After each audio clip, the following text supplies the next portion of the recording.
Good evening, and welcome back to another episode of Greyman Profits for Beginners. So today, this is the third episode of Patterns for Beginners. So let's get started. So once again, I've included two different graphs reflecting each other. So 4 on the table, 2 for bullish and 2 for bearish. The reason I wanted to focus on these ones specifically, because these are utilizing wedges, which look very familiar and look very, very similar, but they have one specific difference. So let's get into it. So this pattern you'll see arise quite frequently, where of course we've had a rush of sales, whether it's come out of a demand zone or it's a distribution, and then we enter what is seen as almost a restrictive consolidation, which comes down where price is restricting, and you see that the bars get slowly and slowly smaller. The problem here with all of these graphs, both in the bullish and the bearish track, is that the only difference between them sprouting in a different direction, either up or down, is where they deviate from the line. Okay, for example, this one here, for the bullish pennant, if you see that in this process that the pennant is getting smaller and smaller and smaller, and the wedge is becoming closer and closer and closer, and you see that the bullish line deviates outside of this previously, then that would indicate that there is going to be a retest into this demand zone to reclaim liquidity and then spike upwards. This is different from the falling wedge, or more importantly, the rising wedge, which looks very, very similar, except the only difference is that the bearish breaks out beforehand and there is no retest. This is one of those situations where in the actual charts is very, very difficult to decipher which one is going to break first. And unfortunately, the only way that you can really tell the difference, especially when it comes to them accumulating volume and liquidity and then breaking out, is either if there is a fair value gap that forms within this original breaking, or if you wait long enough for it to exit out and catch the movement when it's already left the cone. The only problem with this practically is that once it leaves this wedge, it will rise incredibly quickly.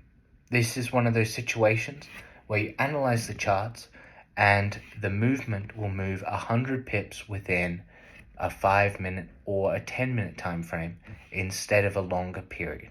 So if you were to catch the movement, you would have to be quickly. Perfect. So we have covered these two here, which basically there's nothing new that I'm involving other than the concepts I've already explained in part 1 and part 2 of these videos. So in this case, when you see this scenario, the only advice I can give you is stop and wait, or analyze for a fair value gap.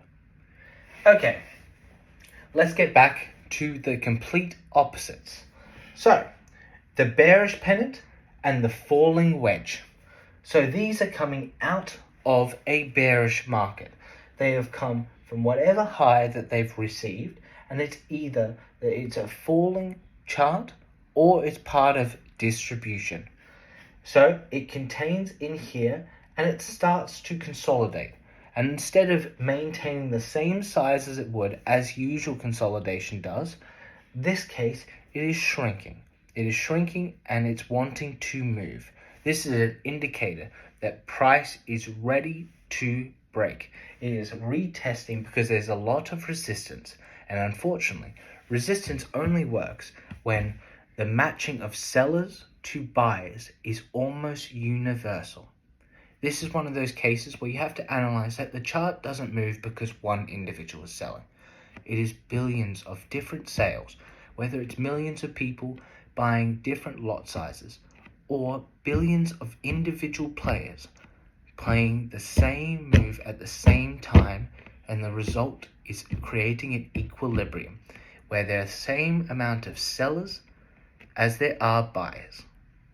Okay, in this case, so for the bearish pennant, when you see that it starts to close in on this wedge shape, and you see that it deviates from the line first, outside while on a descent, and then tries to retest based on a fair value gap that's formed, then it is going to plummet instead of flying upwards as it would be in a falling wedge.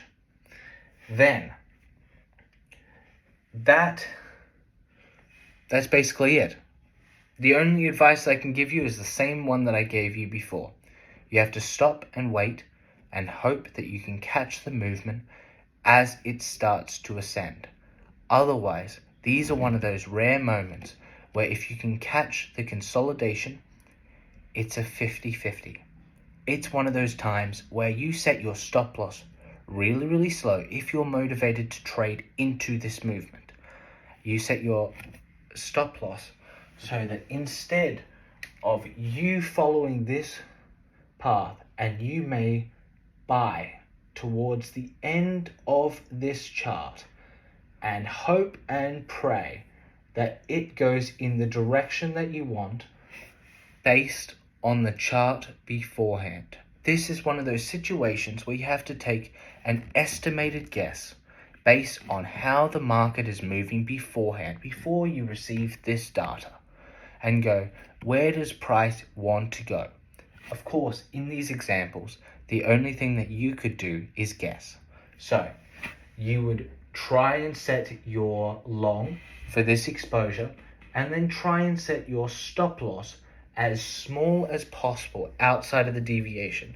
This ensures that if there is any fallback, you're not at risk. Otherwise, if you do have another analysis beforehand, you can make a more educated guess. And the same goes for almost every single one of these. So either avoid it, wait it out, search for a fair value gap, or protect yourself with risk management. I hope you have a lovely day, and thank you for watching another video with Grey Man Profits. Once again, be the Grey Man.